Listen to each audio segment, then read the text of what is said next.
With over 400 celebrity interviews and tons of pop culture nerdiness, Too Opinionated is a safe haven for your inner geek. Find us at meistercon.com or on YouTube under MeisterCon Pod. And please subscribe. It would really help us out. Thanks, everybody. Hi, everybody. Welcome to another edition of Too Opinionated. Really excited today. I've got actress and singer Brooke Henzell with me. So welcome, Brooke. Thank you very much for having me. I was telling you off camera that we were watching the Makery yesterday, and the grandkids loved it, which means obviously it's going to be a big success. They're the best critics I could ask for. I'm very flattered that you were keeping their attention, or I was. Well, I was very happy with it because they were still, which is not usual. No, Four of them. They usually run. I'm a pawpaw with them, and they run me ragged. So I got a good 20-minute break there. I have nieces and nephews, kind of similar age, under 5, and over the holidays I was at one of their birthday parties, and it just involved me running around the backyard for about an hour. that was what was required to keep it. It's fun, but it's exhausting. Yeah. No workouts needed. So have you got feedback from them? Have they watched the show? No, I think they're my brothers and sisters are trying to figure out, because it's streaming on Peacock. That's only in the US, so they're trying to figure out how to find a way to watch it. So hopefully soon. Hopefully. Are you hearing it from the family back in Australia? Are they like, what are you doing on a show that we can't watch?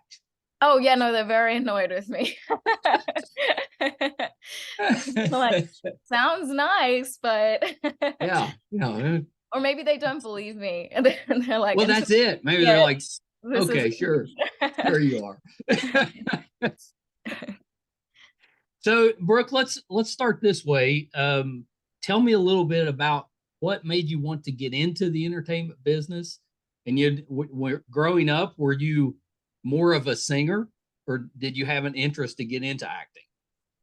I think I was really trying to remember this for another interview the other day, because when it's so young, it's hard to remember what came first. But I think where I'm from in Australia, there's if you take music lessons, there are these competitions you can do called Eisteddfods, and there is a big I'm sure it exists here as well, but there was a big program alongside, the piano competitions and the singing competitions, sections called speech and drama. So I started taking those lessons, and it just, I think I felt really alive doing that. And then some friends, similar, 10-year-old friends, were doing classes at the National Institute for Dramatic Art. So I started joining in there, which led to doing plays with them. And then I had an acting agent by the time I was 10. So it all happened pretty young. Yeah, that's quite young. So yeah, it'll happen in that sense quite quickly. Yeah. What brought you to the States? I'm assuming you were doing some acting back home. What brought you? Yeah. When I was in my teens, I was doing sort of thriller films there, and then. But I did want to go. I wanted to go to university. I wanted to do the college experience, and I actually went to college in New York, and then after graduating, went to London for a year, and that's actually where we shot the Makery. Even though I have an American accent in that show, but yeah, I was cast in that, and we shot that in the UK. So. Yeah, that's kind of strange. So you're in the UK using an American accent. Yeah. But you're Australian. That's interesting. It would have worked fine with your normal accent, I think.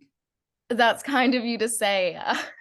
I mean, I think maybe they wanted narrative consistency with the house is American, so maybe too many questions if we're from different places. It's like, maybe. I mean, that's coming from someone that has a pretty thick, American. Yeah, you have a great accent. Southern accent. So, yeah, I'm like, well, If they'd asked me to do an Australian accent, they'd have been out of luck. I was like, this is the only accent I can do.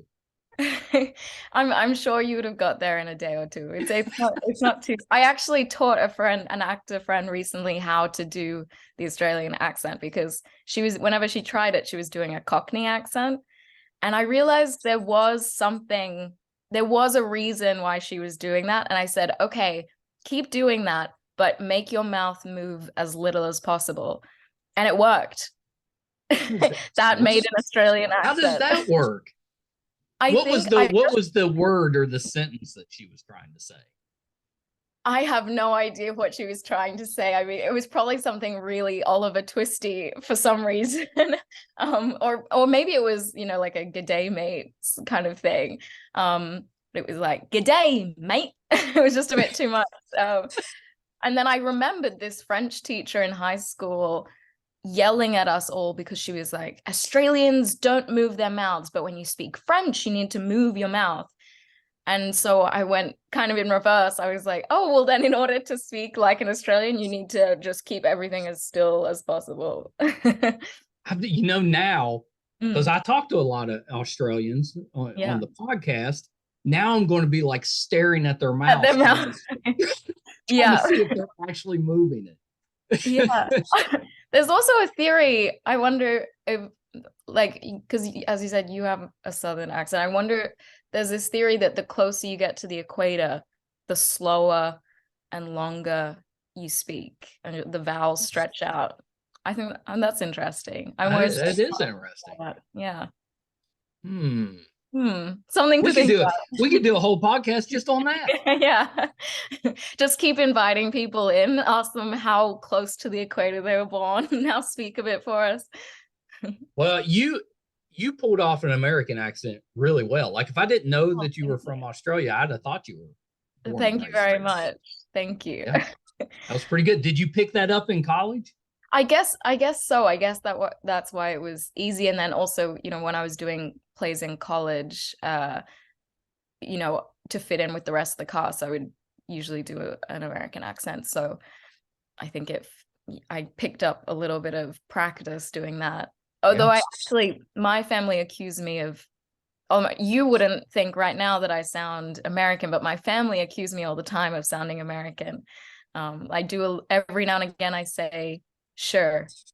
I was going to ask you if they had you doing party tricks in your American accent at home. It's deeply offensive to them. They don't want to hear it. It's a little bit offensive to us at times. Yeah. I can't do right by anyone. Well, so can you do a British accent? Yeah, yes, with an asterisk. I mean, there are many American accents, but usually when you go into an audition for an American project, they don't really care which one you're coming in with. Whereas in the UK, it's very sensitive. It means a lot exactly which accent you have, and the different accents are so close together. So I think I have if they don't say anything otherwise, I go into auditions with what I call a modern or not just me, lots of people call it a modern RP accent, which is RP is sort of the Queen's English. Gotcha. Modern RP is sort of more Emma Watson. So very nice. It's posh, but it's not you would believe that a young person speaks that way, because the traditional accent is very kind of outlandish, I think. Yeah.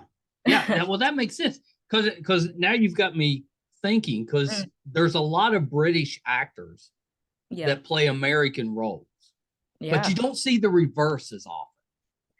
And I wonder if that's why, because it's more difficult to nail the accent.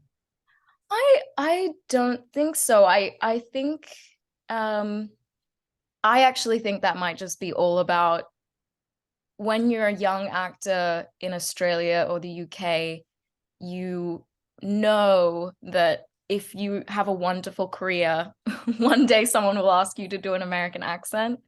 Whereas you could have a wonderful career as an American and never, you could have a wonderful career and just always be doing American accents. I guess that's true. I guess that's true. Although it's changing a little bit now because with the streaming services, we're getting a lot more foreign, film and television shows, where when I was growing up, you didn't get any of that.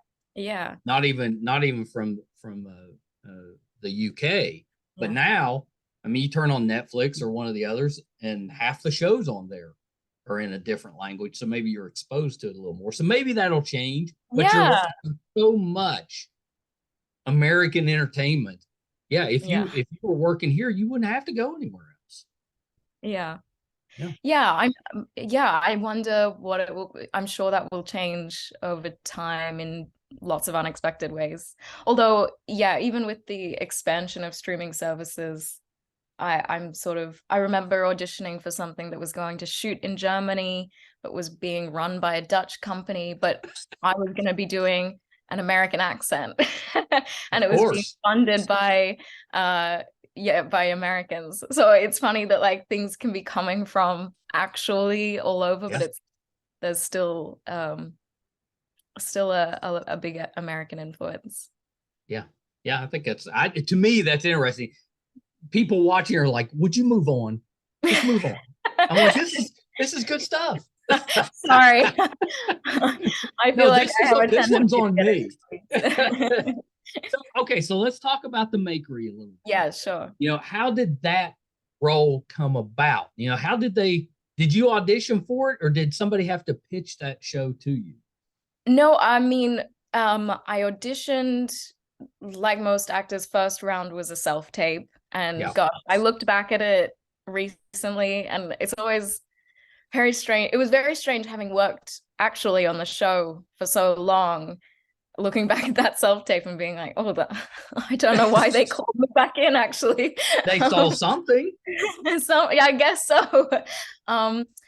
And then there was a callback, and most callbacks are really perfunctory. You're in and out in 15 minutes. But actually for this, I was in there for about an hour, and Driana and Richard, the executive producer and the showrunner, they really wanted me to have a solid idea of what I would be getting myself into, and really worked with me on, we actually did one of the makes in that first audition, and so it was a challenge on multiple levels. And then we did another callback that was 3 hours, where we did a couple of them, and really they said they wanted it to be like, okay, it's as if we're starting work on the show now, and we just really want you to know exactly what this is like. It was really lovely of them to give me that much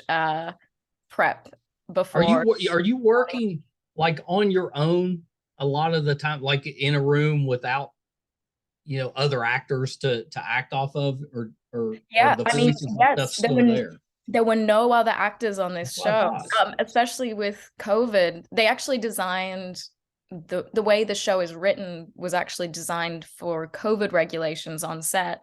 So all of the puppet stuff was filmed beforehand, and obviously the house is a cartoon. So I was often talking to a spot on the wall, or that was a big part of the coordination, was like, where is the trumpet? Where is my best friend positioned now?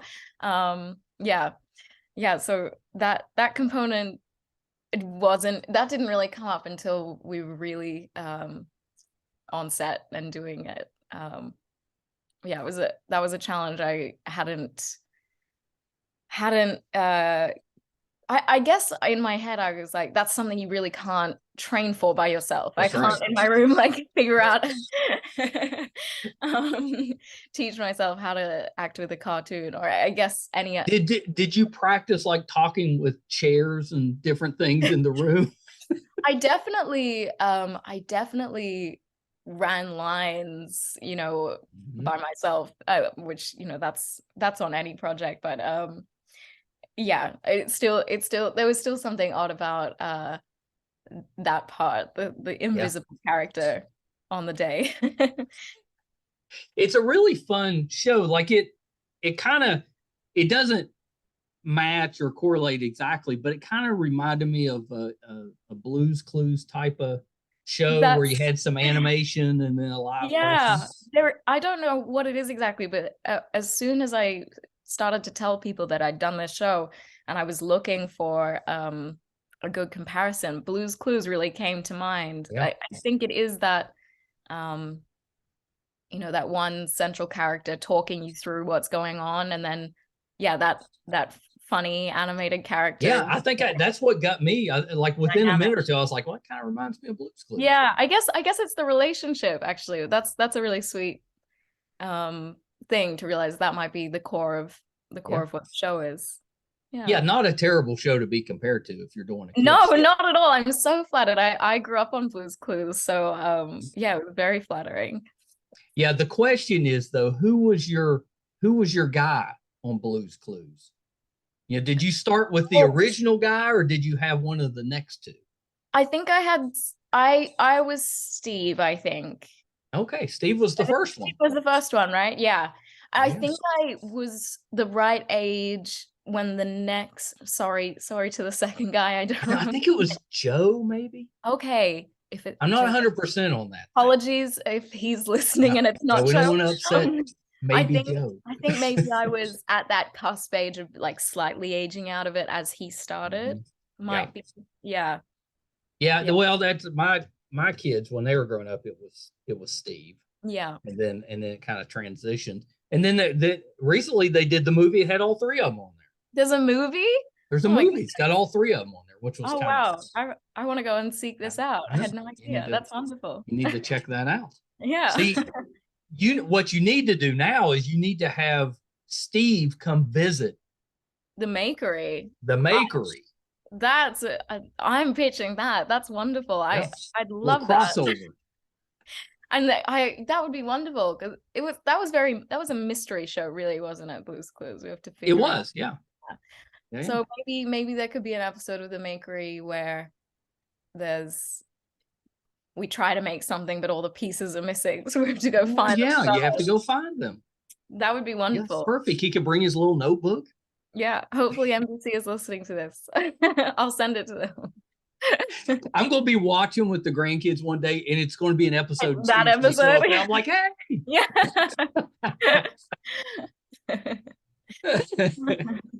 No, it was actually really well done, and you were really good on there. You're very believable. Thank you. In the role, because it's not easy, like talking to different things in the house. Yeah. That aren't people. And you do a really good job with that, and it's kind of funny. It had a little humor that adults can pick up on. I thought it was, it was really good.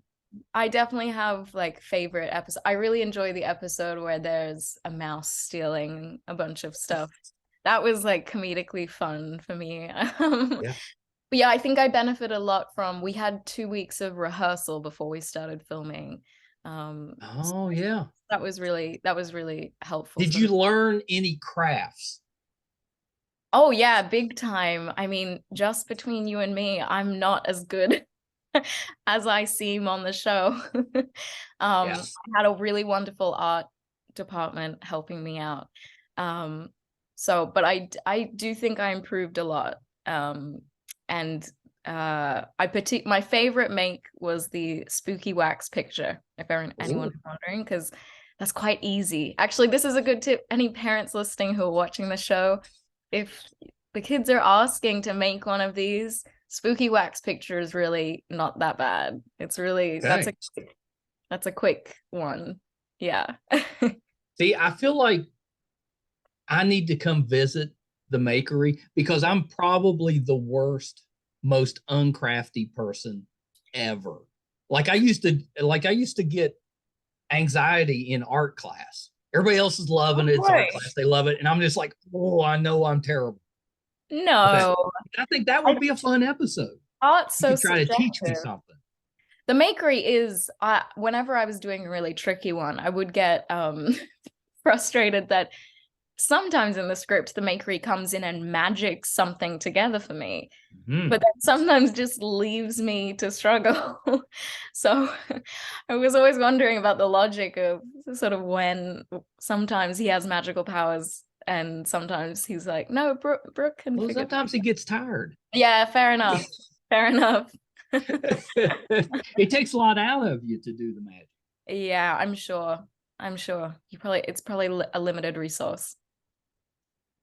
I think that what if you did the Makery as an adult horror movie? Wow. Okay. Well, do you mean in the sense like there was like a joke on set that there is a reading of the show where you could say that, why does she never leave the house? I mean, especially because there's this episode where my character keeps saying she wants to call her parents and they're on holiday. And it's like, I only get to see my family on an iPad. And then there's Brooke another is trapped in the house. I'm worried about that's maybe that's a fun, scary alternate reading for parents watching. I don't know.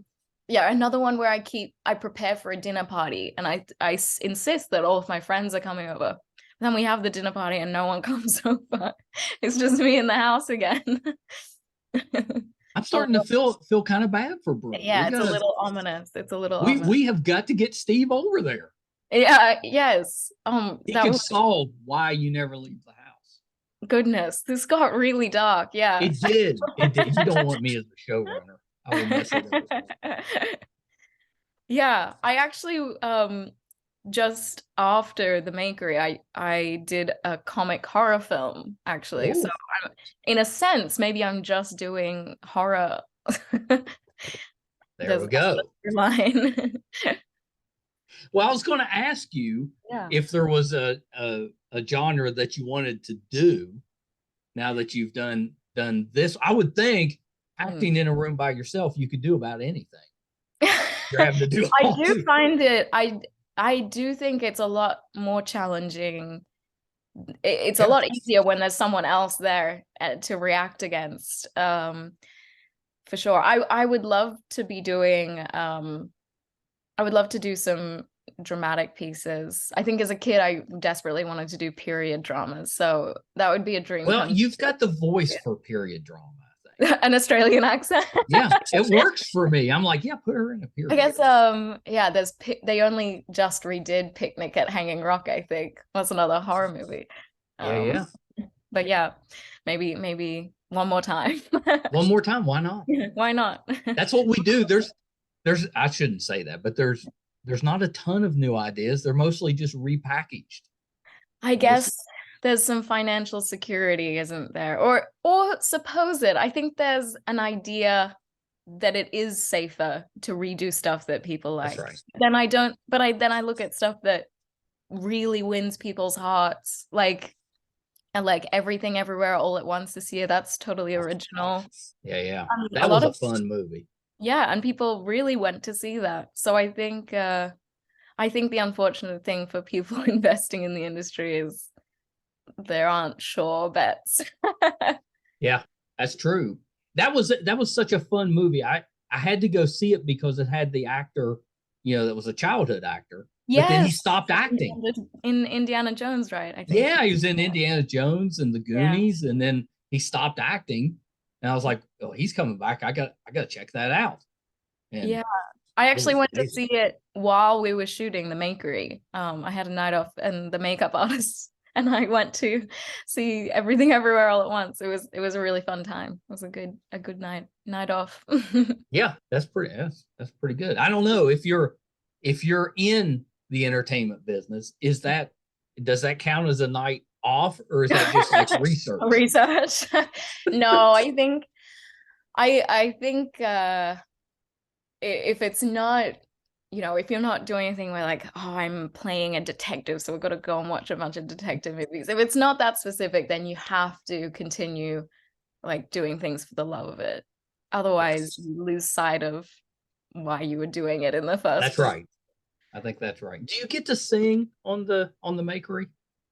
Um, I think I have some silly singing moments. So I'm not breaking out like here are my vocal chops sort of thing. I think it's more like I sing and maybe the Makery tells me I shouldn't do that. This isn't for you. Stop.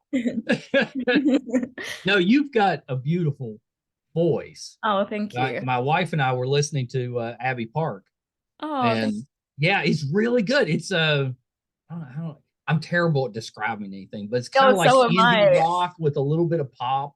And Yeah, no, I think that's it's how what I was calling it. Yeah. yeah, it's very I don't know, it's a feel good type of song for me. It just kind of Yes, that song I wanted it to be like kind of jangle pop summer, kind of yeah. very sparkly. Summer is a good description. Yeah.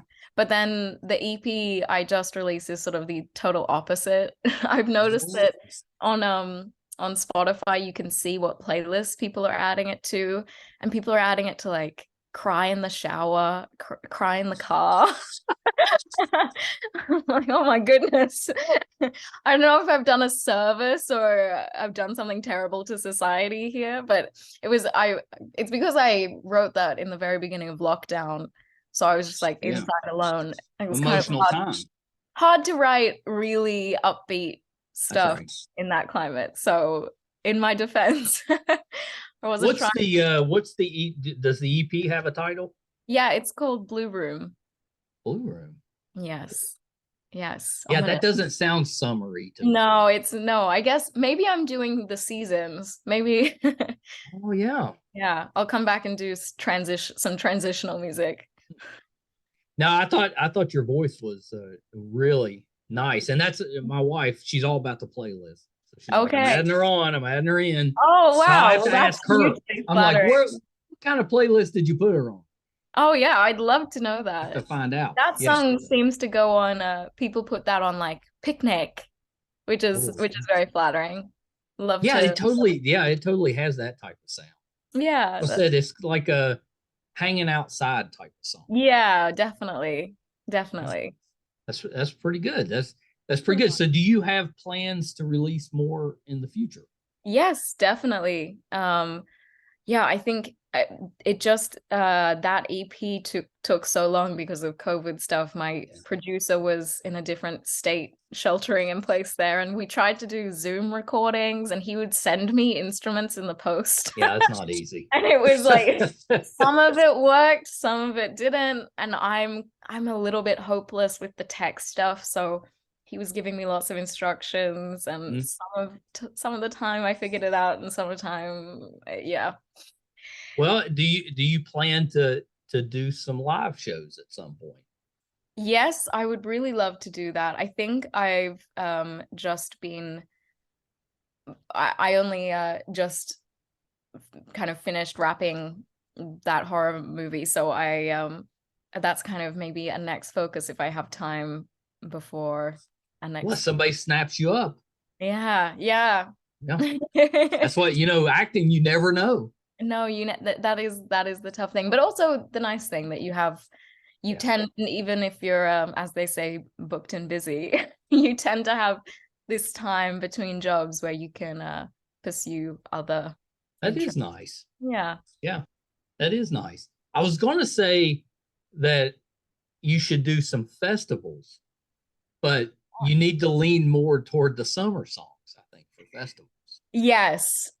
Although I'm always surprised at concerts, the type of concerts. Sometimes you listen to an artist by yourself in your room and you think, oh, I imagine at a live show, people are very mellow and probably just like swaying the crowd. And then you turn up to those places and people are going crazy. I know. From Australia, I've seen artists that I never would have been able to figure out how you would dance to the music. Yeah, and then you go to a show and they're dancing to it. Yeah, and then sometimes there's also the opposite where you imagine that any music that's kind of electronic dance music that's where people will be going to rave. But I went to a London festival, I'm trying to think what it was called. All Points East, I think. Oh. And there was one of those kind of artists in this tent, and it was clearly supposed to be like the dance tent. But I went in there and everyone was just kind of, and everyone liked the song, but it was just kind of, they were swaying. They were just swaying. Whereas like the acoustic act out the back, it was getting, everyone jumping. So, yeah, I think it's hard to predict what the energy will be.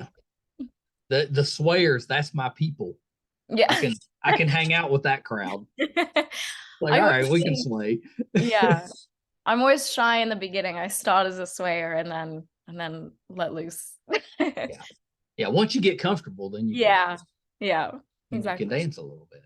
No, I think that would be fun. I'd love to see you at a show. Oh, thank you. That would be pretty good. That's definitely a hope.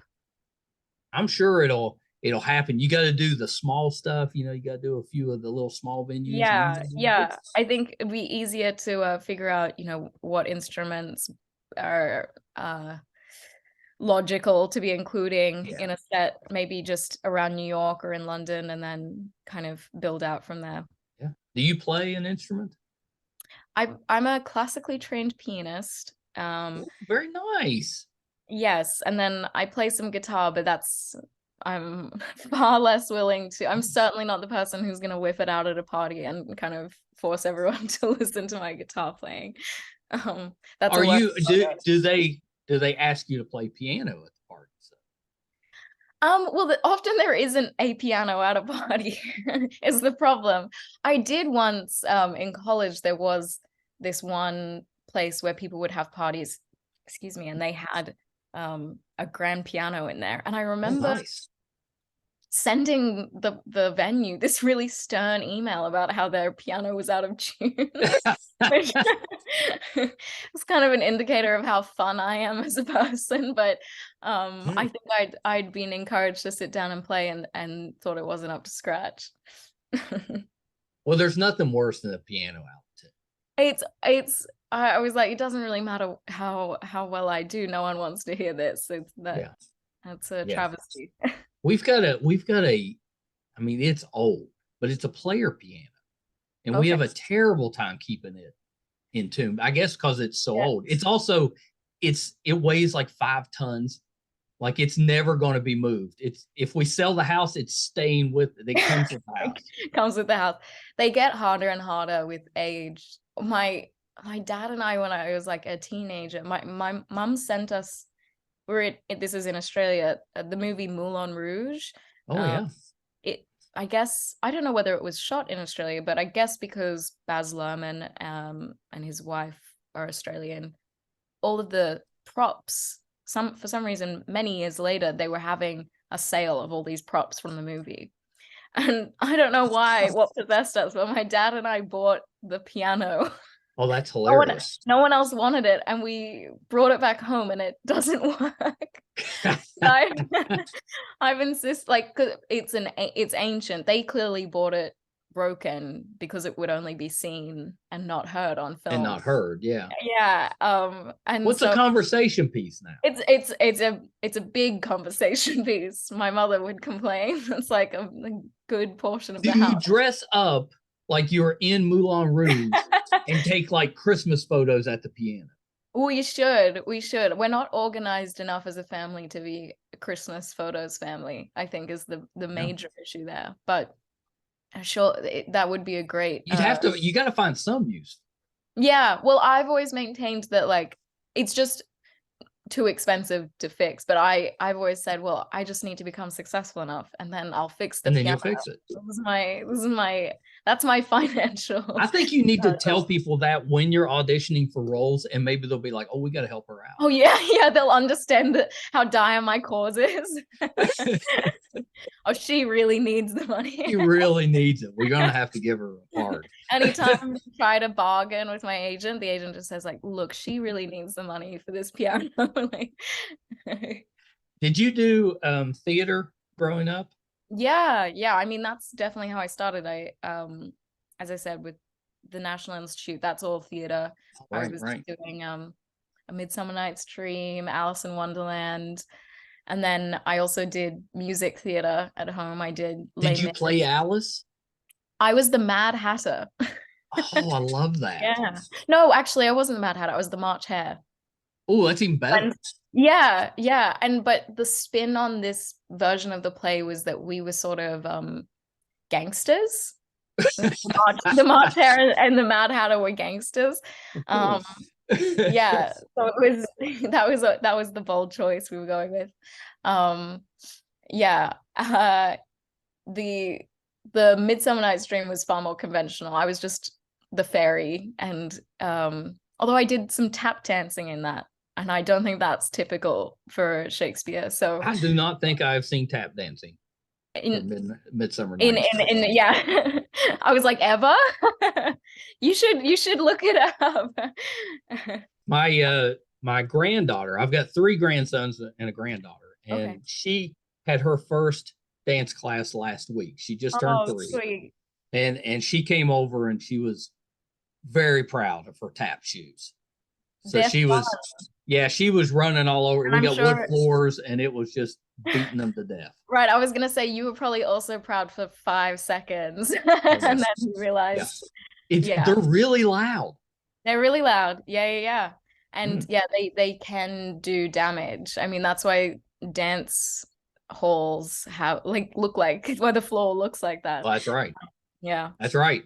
There's after my daughter and granddaughter left. That's what my wife said. She's like, yeah, we can't do that again. I think you can probably on Amazon you can get these square things that go on the floor, and if you practice in spot, you can do it on top of it. I like that. Oh yeah, maybe that's a compromise for you. I'm getting one of those. Yeah, because she was so proud. Yeah, of her technique, and I was like, yeah, that's as a papa, I was like, oh yeah, she's got talent. Yeah, I was like, who knows? But, yeah, to me, I was like, that's pretty good. But after half an hour of that, yeah. So that's how you know she is talented, if her enthusiasm is well at that age. I think a big part of talent is just enthusiasm. Yeah, confidence and enthusiasm. Yeah. Wonder what that's like.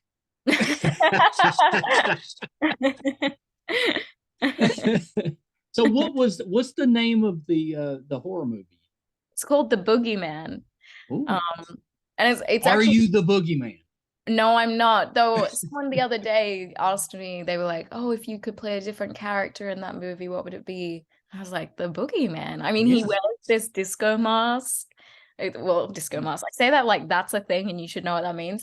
No, it's it was a mask made of like mirror ball pieces, so it reflects. But his whole that's creepy. Basically me and my character and her friends in the movie are EDM enthusiasts in the 90s, and the boogeyman is stuck in the past and loves disco, so when he hears other genres of music he goes on killing sprees. That's the premise. Well, I guess there's dumber reasons, but to go on a killing spree. But it's very I'd say it's very camp. It leans into the comedy. My character in that is she's English actually, so that's my chops in that department. Yeah, very good. She's very dopey, I would say, very a little bit unaware for a good part of the movie. I mean, no spoilers, but for a good part of the movie she has no idea what's going on. So is that one out yet? No, it's in post-production, so very good. So I'm sometime this year though. Hopefully, yes. Unless something goes terribly wrong, I think it should come out sometime this year. Sometimes those post-productions take forever. Yeah, it depends how much went wrong. I guess. I think if you could do a YouTube channel with the boogeyman in costume, just like the channel is just following him through his daily life, right? He's in costume, so he's like getting coffees. Sure. or going through the drive-through, I would watch that channel. Yeah. Yeah, I am. It is interesting. Like movies always cut the mundanities of life, but I think it could be interesting to watch some of these characters live I through think it. that'd be funny. I'd Yeah. watch that. No, definitely. Yeah, it wouldn't be too bad. Well, Brooke, thank you so much for taking a little time Oh, thank you so with us much. today. I think you're so talented. I love your music, but really enjoyed the Makery, which isn't easy because I watch a lot of kids shows. Right. Most of them, it just, that's probably where I lost my hair, was watching. But this one, I really enjoyed it. Oh, thank you very much. That means a lot. Yeah. Yeah. How many episodes are out now? There are 13 episodes out right now, and then I believe another 12 should be out. Well, and they're fairly short. Yes. What I mean is we've filmed there were another 12 that were filmed, so I imagine they will also come out at some point. And it's on Peacock, so anybody can get on there and find it, watch it, put it on your favorites. Yes. Yeah. It's pretty good. I was happy that because Peacock, they don't have a ton of kids programming. They've got a little bit. So it was nice seeing them. Yeah. Yeah, I think as an adult myself, I often forget kids need entertainment too, if we went onto a streaming service and only saw 5 options directed at us, we would be confused. So probably move on. Yeah. So it's nice to see stuff for them. Yeah. So is is all of those episodes together? Is that just the first season? So there's 25 episodes in the first season, and so the first half are out. A lot. Yeah. It was. How long did that take to film? It was 7 weeks. That's actually not terrible. Yeah. A lot of episodes though. Yes, but I guess they're 15 minutes each, so.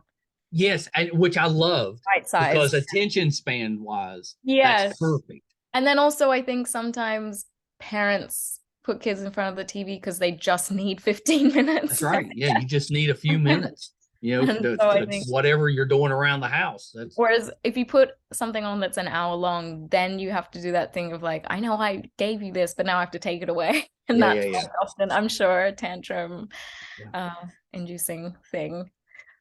When you were growing up, besides Blue's Clues, did you have a favorite kid show?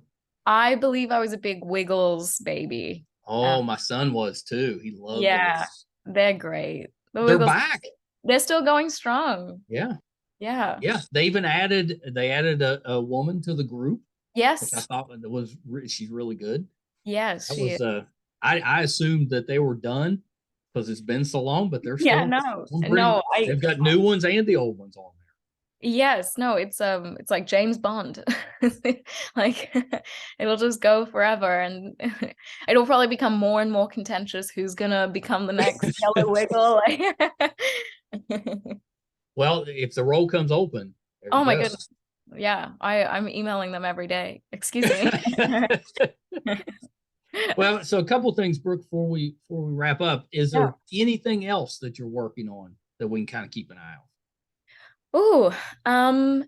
I think only I write short fiction sometimes. So where do you find the time to do that? Insomnia, I guess.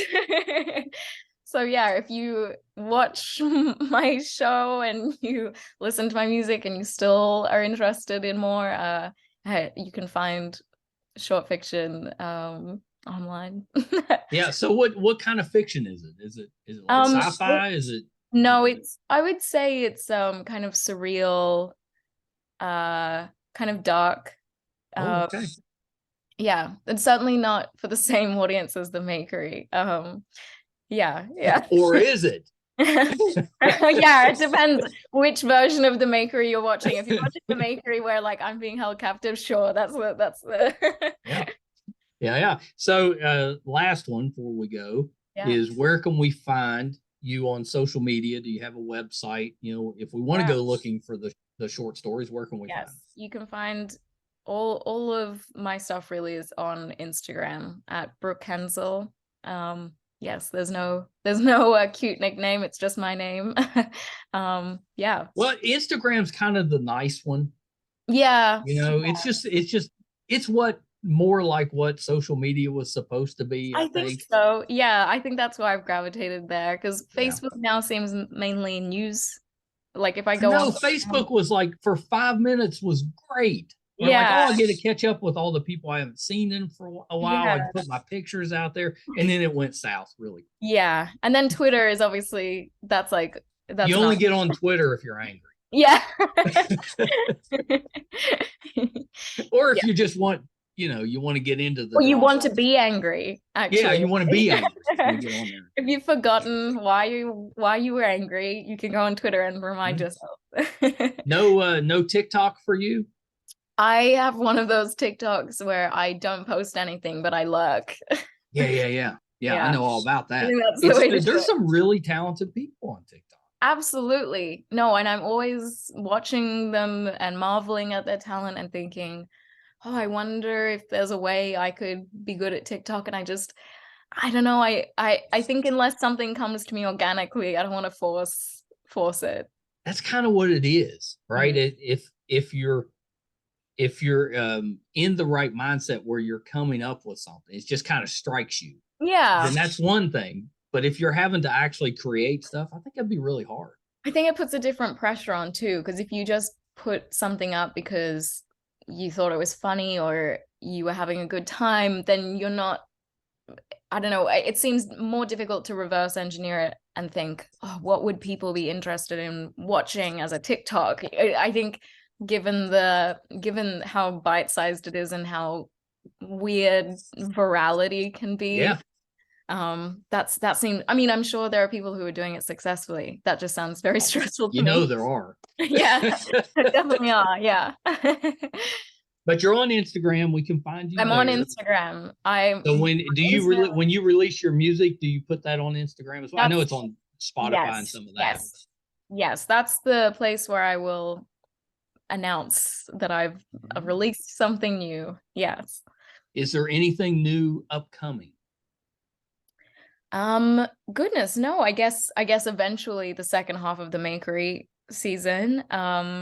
And I was thinking more music-wise. Do you? Music-wise. Well, I'm writing stuff right now, but very good. Yes, knowing how long the last one took to go through that. We've got summer, and we've got, I'm guessing, winter. So maybe a So I need to do a fall or spring album for sure. All right, Brooke, hold on one sec. Hope you guys enjoyed that. The talented Brooke Henzell. I think she's just terrific. If you haven't checked it out yet, the show is The Makery. It's on Peacock. If you've got younger kids, kind of Blue's Clues type of age, they'll really enjoy it. It's really well done. They do a lot of crafts. There's some shenanigans.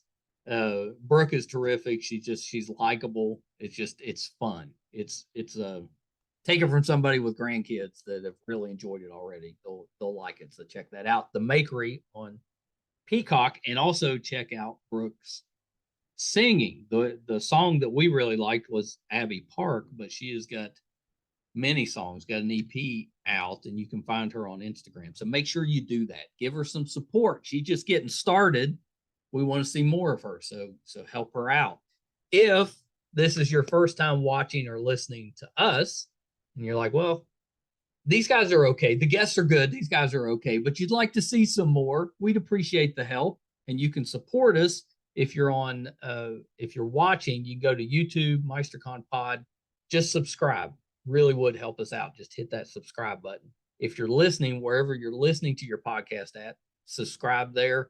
That'll help us as well. We really appreciate that. You can find all of our episodes. We're up to 512 currently and growing. All of those audio and video you can find on our website, meistercon.com. So definitely check us out there. Thank you guys so much. I hope you'll come back and join us again next time. Bye, everybody.